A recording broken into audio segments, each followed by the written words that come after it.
A very great Monday afternoon, I bid to each and every one of you. Today's the 20th of June 2022. Mio Adlan here, coming back to your screens once again for another episode of Act Now Hot Issue What's for Lunch. And yeah, thank you guys for keeps for supporting us still, for always being there.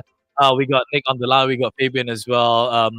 Thank you, folks, for always believing in us and always tuning into us every Monday, Wednesday, and Friday for Hot Issue, the show that we talk about whatever that is hot, whatever that is being spoken about, everything that we want to share with you guys that's happening, not just in Malaysia, but sometimes we do talk about things that's happening outside as well. And for you guys who are watching us, make sure you guys do leave us a comment whenever you can, just to give me, just to keep me together, basically. Like this video, and also don't forget to share this video as well, because again, this video may not just be beneficial for you, it could also be worth it for people around you as well. And not forgetting, make sure you guys download the Act Now mobile community app on the Google Play Store as well as the Apple App Store, for you guys to show your commitment, to show your enthusiasm, to show your love within your community. The app is free anyway. You are not paying a single cent whatsoever.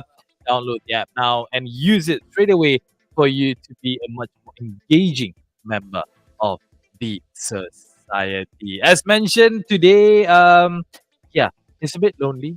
Yeah, because today I'm left alone once again. Oh, pity me, but it doesn't matter. The show must go on. I will drive on forward without Melvin together with us. He is quite backed up with a few things that he's doing for the name of Act Now anyway. So yeah, I'm gonna be alone, but I'm not definitely alone. I'm with you guys who are watching together with us right now. And also, I hope it's not late. It's not too late for me to wish you guys a happy Father's Day, which was celebrated yesterday. So to all the fathers, to all the grandfathers out there, regardless of how old you are, happy Father's Day to each and every one of you. Hope you guys had a great Sunday yesterday. All right, let's kick things off with the first topic that we want to share with you guys on today's hot issue. What's for lunch? So, it has been reported, unfortunately. Again, on this show, we have covered this topic on a very constant basis. Actually, often or not, we cover the issue of pollution. We've spoken about how people are not taking care of their trash, how people are not taking care of the environment, and it has been reported actually down in Sungai Chandong in Port Klang, a new issue of pollution. Oh, basically, it's nothing new actually, because why, it has always been the center of problem in regards of pollution within that area. And recently, the river of Sungai Chandong, which crosses Pulau Indah, was so polluted that it turned into a pinkish blue color. And this on the screen right now, you can actually see it. It may look cool, it may look nice, but again, the Sakura-esque Selangor River is something that none of us actually want, because it is because of the pollution that's happening within the area. And it has been reported as well. Speaking to the locals down there, Amiro, who is a fisherman, he said that in Japan, the river turned pinkish purple because of cherry blossoms that fall into it, or from the reflection of the cherry blossoms above it. But in Malaysia, specifically, the river turned purple for other reasons. And he also mentioned that if his boat passes through at a time when the effluent is released, his boat will come out a different color as well. And continuing in that, he said that he would need to wash his boat as it would be coated with the effluent. It is as if he has repainted his boat, and it is very, very serious here. I mean, the fact that the chemicals or whatever it is that has been discharged into the river can actually leave such impressions on a structure of a boat, and is definitely very, very concerning. Another fisherman, Ali, has also mentioned that this pollution has been ongoing for years. We just endure it and we are used to it, It is just unusual for outsiders, but I can still say that the smell is nauseating. We are roused from sleep from the smell if the effluent is released at night. And when we go out fishing, we have to cover our noses and hold our breaths in intervals because of the river's bad odor. Ali also said that the chemicals were dumped according to the tide. And when it is high tide, the river will be back to normal because the toxic waste has been taken to sea. It will be as if nothing ever happened. So many people do not realize it. But those of us who live right by the river knows what is actually happening. The smell is very bad. We also see the color change. The water changes colors to black, red, or purple depending on the type of chemicals released. It is very, very. I mean, imagine. I mean, like this is um words taken from an eyewitness who is a fisherman. His job is to go down to the river and catch fish. Imagine the fish that we consume, the fish that we eat, you have the chemicals in them. And that's very, very disconcerting. And I don't want to be turned into a shade of purple or a shade of red, in the long term. So why is this okay when it comes to factories of people who are being super responsible in throwing toxic waste in the river, hoping that it's cheaper. I do need to throw it anywhere else. It will be taken into the sea and everything will be fine. That's just complete nonsense. The Environment and Water Minister Tuan Ibrahim Tuanman has actually said that the Selangor Department of Environment is currently investigating. I don't know how long they have been investigating or when it has been investigated before. It's investigating complaints of pollution of Sungai Chandong near the Pulau Indah Industrial Park. And on June the 13th, more than a week later, Tuan Ibrahim urged the Selangor DOE to hasten its investigation. When queried, the DOE officer yesterday has told Malaysia Kini, the investigation is still underway. Okay, as much as we always talk about, sometimes it's hard for any agencies or any municipal councils to crack on these people, but it is a well-known fact that the problem has been there for years. Even the fishermen, the residents around the area has expressed that multiple times already, literally quoting them that they said that this is becoming a norm for them. For something to become a norm for them, that it means that it has been going along for too long. And the authorities, when you say that you are investigating into this, again, I don't want to place blame, so I don't want to make any unclaimed what you call it, any unclaimed charges or whatnot. But at the end of the day, how hard is it for you guys to actually find out who's doing this? I mean, we are living in the year 2022. We're not back in the 50s or 40s where there's no technology, there's no competent people, there's no proper skill set that they have. This problem should be resolved, and the perpetrators should have been brought to justice already. And like I said, investigations are ongoing. They're just starting the investigation. Why has the investigation only starting now, and why hasn't it started years ago when this thing first happened?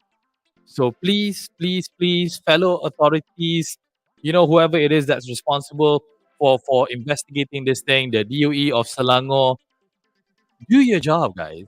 I mean, seriously, if you're lacking of manpower, raise the issue back to the MB. He would be able to actually assist in helping out, because at the end of the day, like I said, if you do not care about whatever happens to Mother Earth, care about the fish that is coming out from the river, goes onto your plate and into your tummy. Don't you aren't you guys worried about whatever it is that goes into your body? I mean, like, seriously, you talk about organic lah, you talk about wanting what you call it, safe food and whatnot and everything. This is something which is very, very serious and very, very pressing. So please, please, anybody out there who is supposed to investigate this thing, please do it properly and kick it up a notch. I mean, like, do it faster, because these perpetrators, they need to be brought to justice. They need to be fined. They need to be even, like, put in jail, because at the end of the day, as what Melvin and I have always brought on to the show, is that sometimes these perpetrators, these culprits, they get away with just a slap on the wrist, and that's it. We need to have sterner laws. We need to have proper laws. I mean, like heavier punishments for these guys so that they don't get away scot free as easy as they usually do. Okay. Renting, first topic already renting happening, but don't worry, it is still a great Monday so far, even though it's raining outside here in TJ.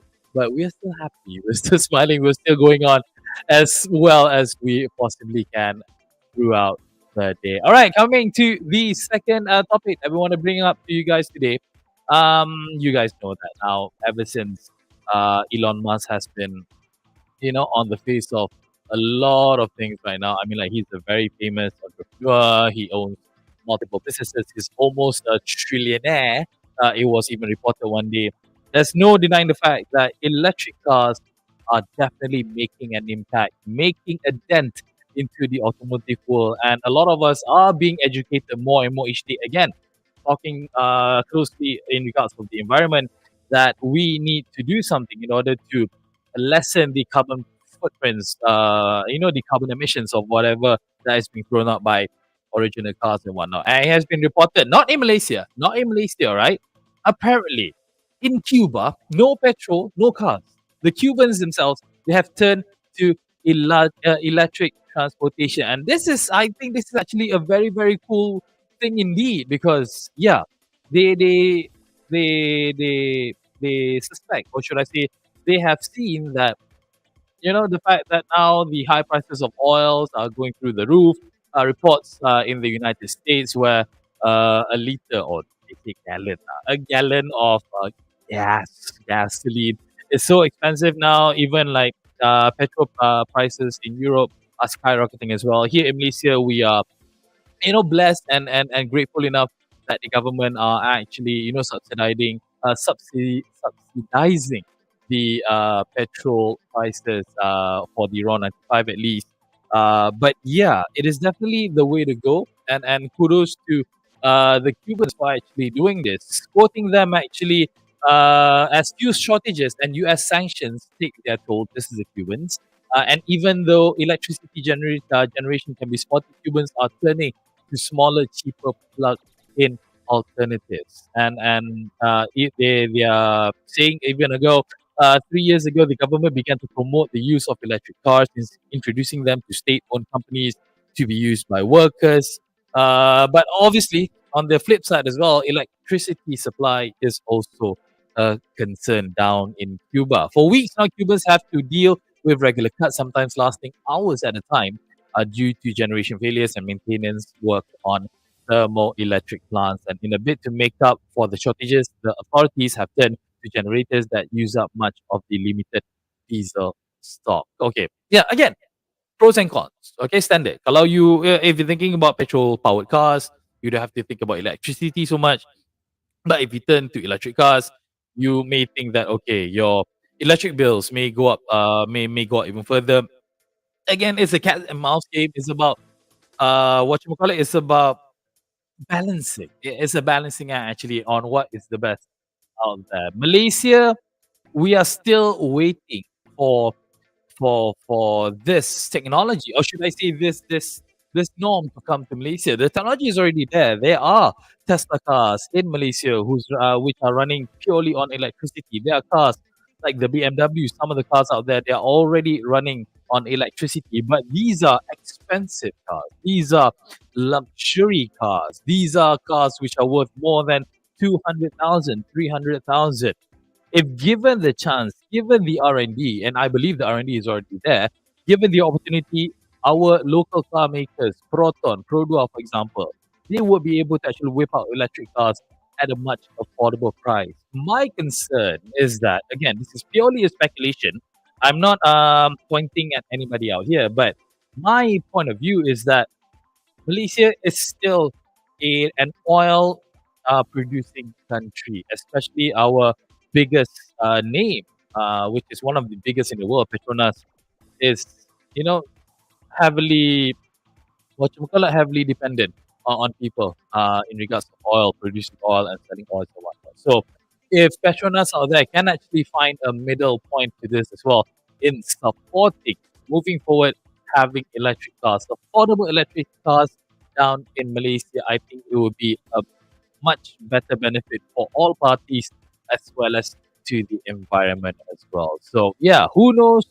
I hope it won't be that long, but maybe in the next 5 years or so, we would be getting a much more and easier access to electric cars. May it be local made or foreign, we do hope that this becomes a reality. There have already been reports that charging points are being constructed, are being put up all across Malaysia. Some people they have concerns like, hey, where am I supposed to charge my car? I mean, you go to Arena, there's only one or two charging stations. How can I compete with, maybe 10 cars coming or 20 cars coming or whatnot? What if like the 50% of the cars on the streets are already electric cars? How are they compete? Infrastructure needs to be there as well. Hence why I said it's actually 5 years, nothing sooner. But hopefully we are moving into that good reality moving forward. Electric cars, not bad, guys. It's actually not bad at all. Rode in one, good experience.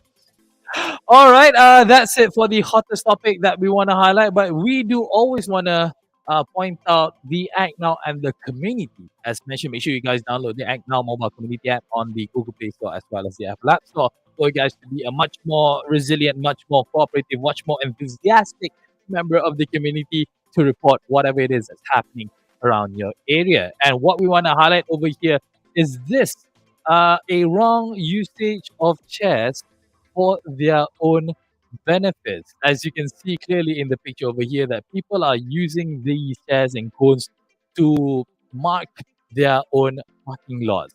It was reported by an ACTnow user. They have mentioned that so many illegal parking occupying the parking lots, and there has been risen in KL actually, and the report says that DBKL has responded to ACTnow upon receiving the report from ACTnow and notified that an investigation was done at state location and found that the complaint is valid. And accordingly, a verbal warning has been given to the owner not to monopolize the parking lot and remove obstacles in the parking lot to make it accessible and usable for other members of the community. Again, folks, these are the kind of things that Act Now does. Any wrongdoings, anything suspicious, you can snap a photo, you can just send it to us, and we will verify it. Act Now will verify it to see whether the complaint is true, whether it has legs, and then it will be reported, or should I say, it will be channeled to the necessary agencies and organizations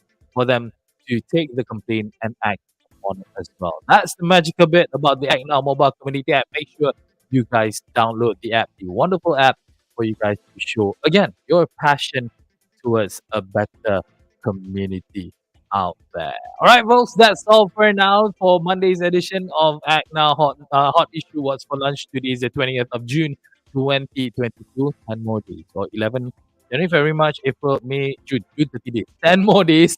We will come into July, literally finishing half of the year of 2022 already. Hope you guys are prepared for what will happen in the next half of the year. And yeah, stay strong, folks. Do well, do great things out there, and stay motivated, whatever it is, and be the best version that you can. Yo, Adlan here signing out. Hope to see you guys again on the next one happening on Wednesday, same time, same place. For now, we bid you goodbye.